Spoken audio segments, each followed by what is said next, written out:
नमस्कार दोस्तों, कैसे हैं आप? मैं हूं गौरव और ये है ट्रांसफॉर्मेशंस। जैसे कि आप सब लोग जानते ही हैं कि भारत वर्ल्ड लार्जेस्ट डेमोक्रेसी है और किसी भी डेमोक्रेसी के 4 मुख्य स्तंभ होते हैं, 4 मेजर पिलर्स होते हैं। वो हैं आपके एग्जीक्यूटिव, लेजिस्लेटिव, जुडिशरी और जर्नलिज्म। और अगर ब्रॉडर बेस पे आप किसी भी देश की या भारत के संदर्भ में समझने की कोशिश करेंगे डेमोक्रेसी को, तो सबसे इंपॉर्टेंट बात या मुख्य बात ये है कि आम जनता, आम जनमानस के पास ये हक है, ये अधिकार है कि वो अपने नुमाइंदे, अपने रिप्रेजेंटेटिव चुन सकते हैं हर 5 साल के लिए। भले वो राज्य स्तरीय चुनाव के थ्रू हो, भले वो केंद्र स्तरीय चुनाव हो, जो आपके जनरल इलेक्शन होते हैं हर 5 साल में, और राज्य स्तर पे जो आपके चुनाव होते हैं जिसके अंदर आप विधायक चुनते हैं विधानसभा क्षेत्र से, जिनको आप MLA, member of legislative assemblies भी बोलते हैं। तो आम जनता, आम जनमानस के पास है, अधिकार है, ये हक है। पर अगर आप ब्रॉडर बेस पे इसी को समझने की कोशिश करेंगे तो किस तरीके के लोग हम चुनते हैं जो हमारे लिए, हमारे आने वाली पीढ़ियों के लिए बेहतर भविष्य, बेहतर रूल्स एंड रेगुलेशन, बेहतर नियम बना सकते हैं। जब आप अपने एरिया में देखते हैं, अपने भले डिस्ट्रिक्ट लेवल पे देखें, भले अपने विधानसभा क्षेत्र में देखें, तो आप इस तरीके से ही पाते हैं कि ये 5 टाइम एमएलए है, ये 6 टाइम एमएलए है, या ये 5 टाइम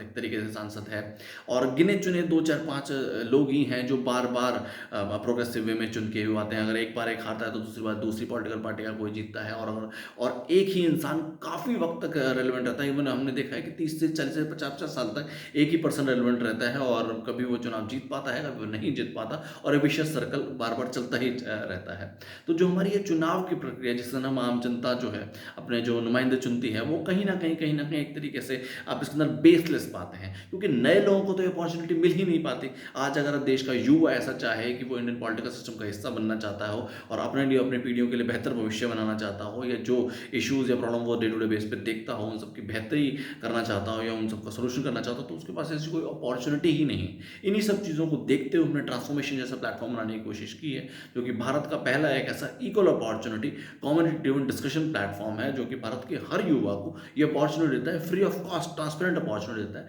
ताकि वो Indian political as well electoral system का हिस्सा बन सके, सिर्फ और सिर्फ अपनी विचारधारा से, विजन से, पर्सपेक्टिव से। क्योंकि आप जानते ही हैं जो पॉलिटिक्स है, जो पॉलिटिकल सिस्टम्स है, वो सिर्फ और सिर्फ विचारधारा की ही बात है। जबकि फिलहाल भारत में वो एक विशेष सर्कल बन चुका है, वो पैसे से सत्ता और सत्ता से पैसा, जिसके अंदर कोई विजन की,